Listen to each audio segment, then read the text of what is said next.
What's going on, everyone? Welcome back to another video. Today I just want to make a quick video on how to do wheel bearings, ball joints, and tie rod ends, and wheel seals, of course, on a 2002 Honda Foreman. Now this is going to apply to your 99 to 2004, I believe. Foremans, I'm sure a lot of the same process is the same for other vehicles as well. But without further ado, let's get started. The first thing you're going to want to do, you're going to want to come in here, remove your lug nuts.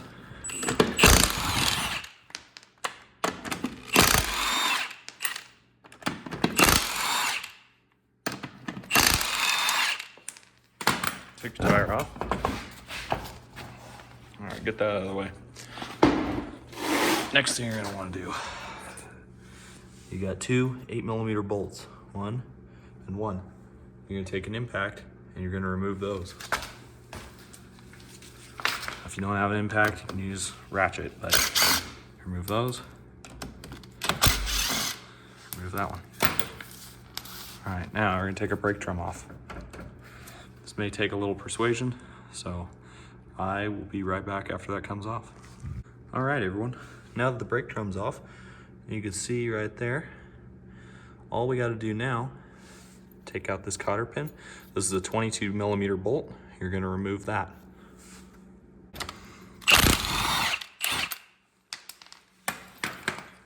Once you've removed that, you're going to want to remove this wheel hub right here. Pops right out just like that. Comes right off. Set that to the side. Now moving forward, we've got four 12mm bolts. These are holding on your brake drum. You're going to want to remove those as well.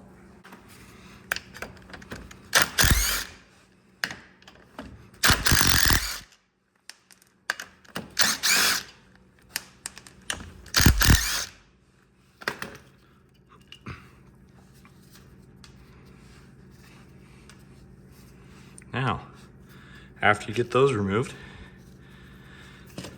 your hub can slide right off just like that. Or not hub, but it's your brake assembly. Now, the other side of this quad was really rusted, and I had to smack this with a hammer. Now, you want to be gentle if you are going to hit this with a hammer. You don't want to bend this, because that's the sealing surface for that rubber gasket right there on your brake drum. So you want to be careful. Use a rubber mallet, maybe tap it lightly, so you're not damaging that if you do end up having to use a hammer and smack that. So the next thing that I did, I take that hose right there, remove that, pull it up just like that. That's a breather hose.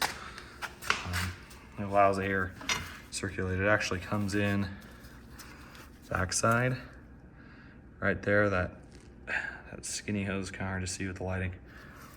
But this guy, it's just a breather hose. That's not really super important. I mean, obviously, if it gets clogged, it is, but other than that. So, next up, back on the back side here, you remove this. This is a 12mm bolt. It's holding your brake line on. So go ahead and remove that.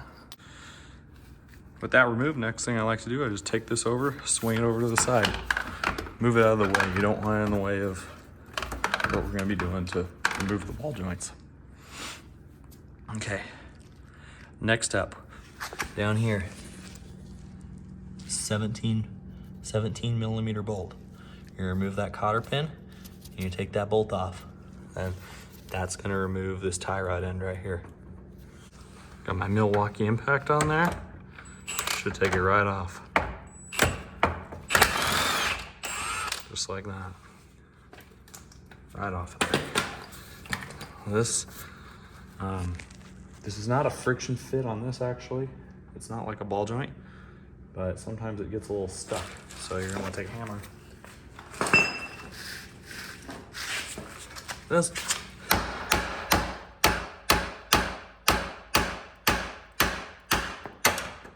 Obviously, you're not reusing those threads, but if you were, you wouldn't want to hit it on the end like that.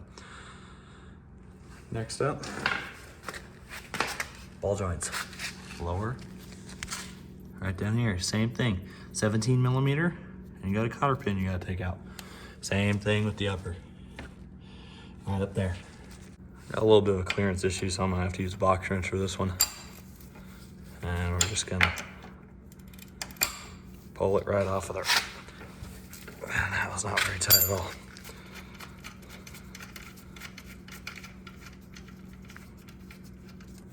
Remove that. All right. Now we're gonna go ahead and do the same thing to the top. Get on there. Like that. Loose.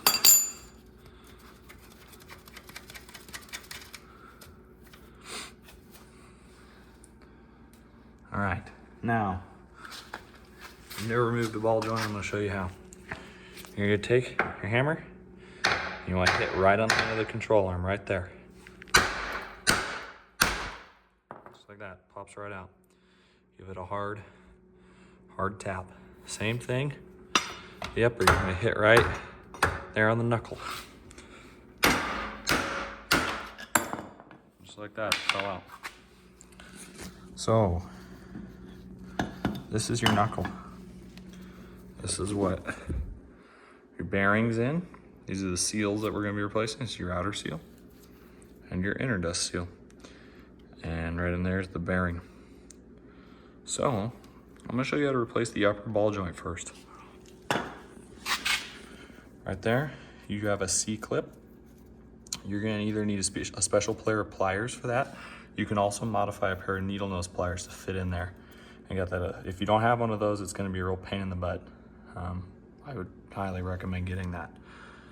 So I'll go ahead, I'm gonna get my pliers, remove that, and then I'm gonna show you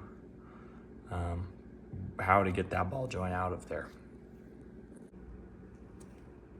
All right, now that that C-clip is removed, you got your ball joint up here. This ball joint is a press-in ball joint. It's just like an automotive grade, the same kind of style. So what you're gonna do, you're gonna push this down towards the lower control arm. You don't want to push it up, because when that cotter pin's sitting there, it's holding it from falling back down. It's not keeping it, from going back up. It's a friction fit upwards. So we're gonna press it down to remove it.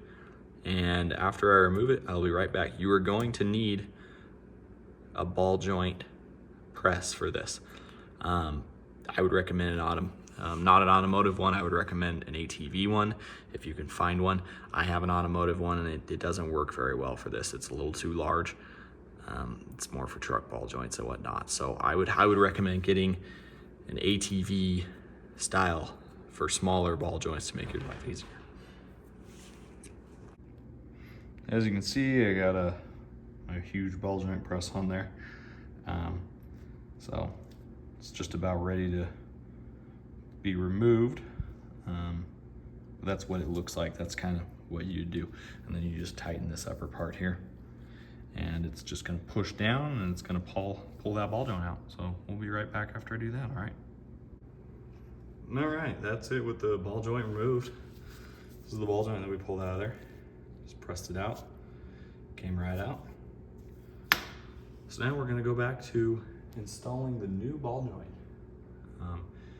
It's basically the same process in reverse. You're just gonna take your new one, fit it up in there, and instead you're gonna wanna push upwards into the control arm this way until it's fully seated, and then you're gonna put that C-clip back on, and you're done with that one. It's just the reverse of what you just did. All right, and just like that, your ball joint's in. Got the new C-clip on the top, and just all ready to go. So, moving down to this knuckle here. I already removed the seal on the end. All you gotta do for that is take a little pry bar like that. You can use a big screwdriver or whatever, and just pry on the inside of it, it'll pop out.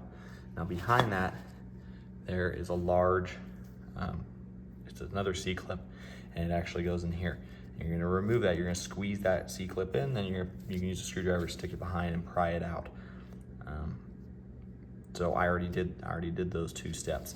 Now what I'm gonna do, I'm gonna just take a socket or something, and I'm gonna go from the back, and I'm gonna knock that wheel bearing out, and it's gonna come out the front. I like to set this on a soft surface so you don't mushroom out the front of the knuckle by chance hitting on the concrete. So once I do that, I'm also gonna punch out this back seal here, and I'll be back and show you what I do next.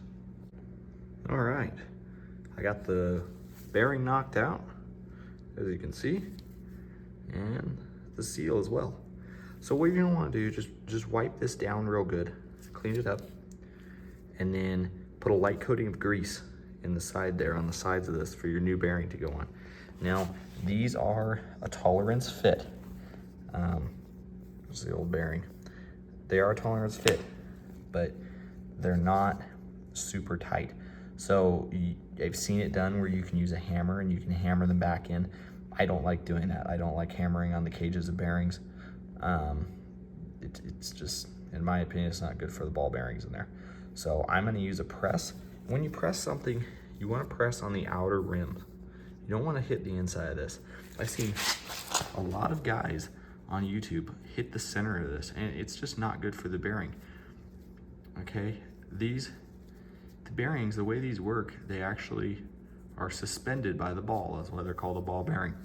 So when you're hitting on that, you can bend the cage, you could damage the ball bearings themselves, put little flat spots in them. It's not a good idea to press or hit the inside of these bearings unless you're removing them and they're junk like I did earlier. So just a little bit of information on how you do that. You're gonna wanna put something that fits around the edge of this cage, and you're gonna press it that way so you don't damage the bearing. So I'm gonna remove this ball joint, same as the other side. It's got a C-clip on there.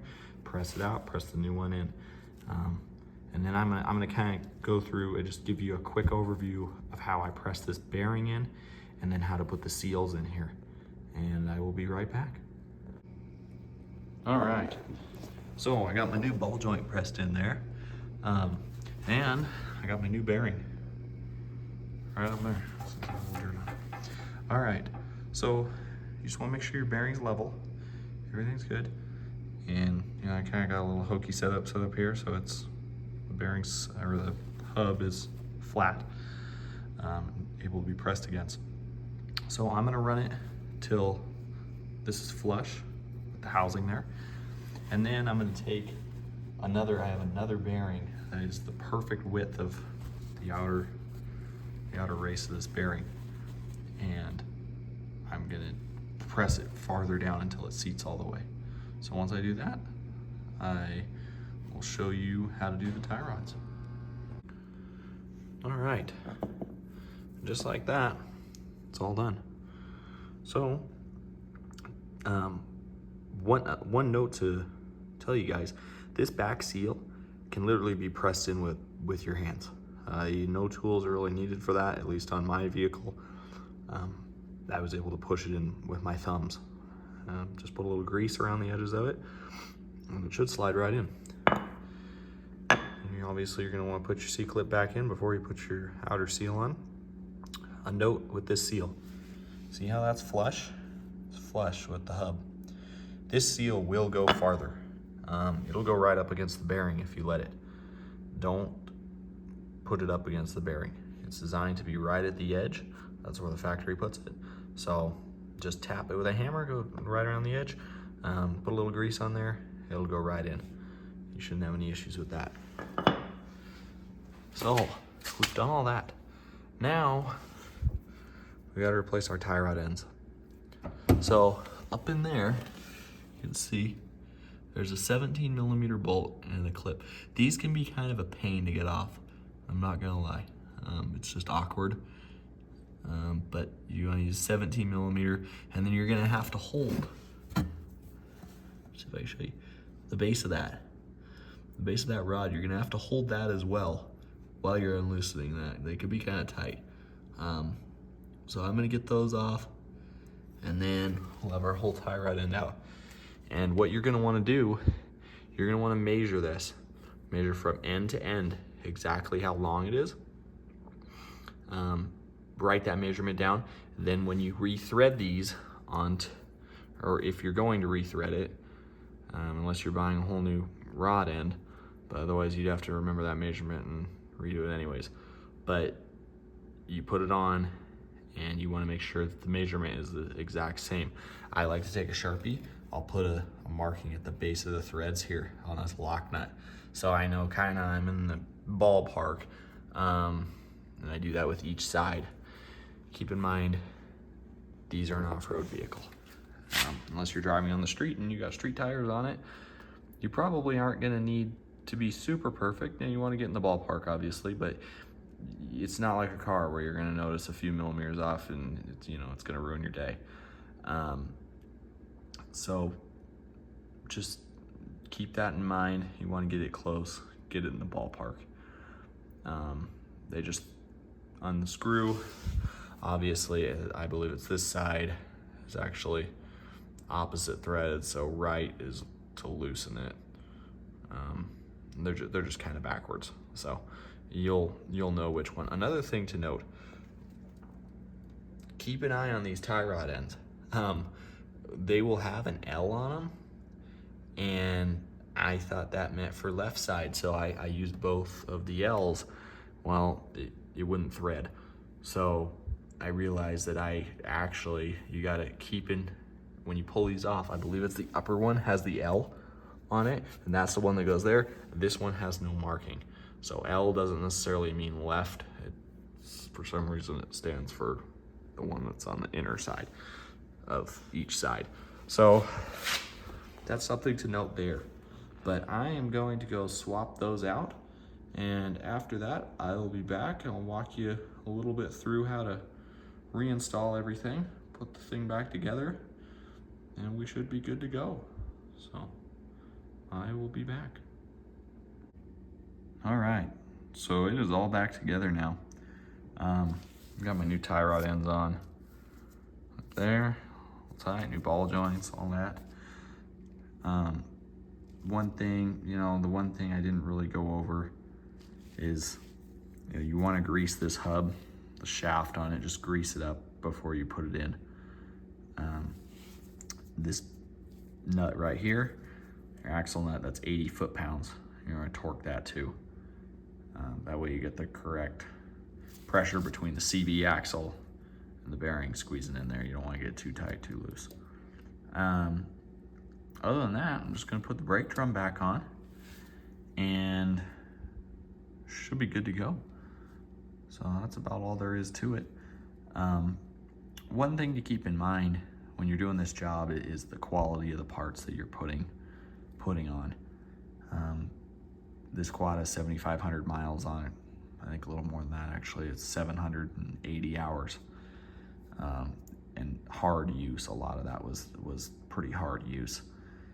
And the ball joints in front are finally starting to go. So if you buy OEM parts, they'll last that long. All this stuff is all Honda parts, OEM Honda. You are going to pay more for it. It's going to be much more expensive than the Chinese stuff that you're going to find online. But in my opinion, it's worth it because the Chinese stuff, it just doesn't last. You get what you pay for a lot of the time. And I like to do my job once and not have to worry about it again for hopefully another 20 years. This quad is about 23 years old now. So buy good parts, and also if you're taking this thing, out in the woods, or you're taking it, far out, you want something good. You want this thing to be reliable. You don't want it to be, something that breaks down on you frequently, or, your wheel bearing seizes because it was made of Chinese metal. So, buy good bearings, OEM Honda. You can find them at dealerships, they can be a little hard to find the wheel bearings OEM. I paid about $160 for the wheel bearings themselves, and then another, I think, $150 for the ball joints and tie rod ends. So they can get a little pricey, but just some little more info on that, and I really appreciate you watching. Please subscribe if you enjoyed it. I'll make more how-to videos. I have a KTM 300 XCW that I ride, and I'm gonna make videos on that, and also on this quad whenever things break on it. If you enjoy riding videos, I ride dirt bikes and ATVs and anything with wheels pretty much. I'm really into it. So thanks for watching, and hope you enjoyed the video.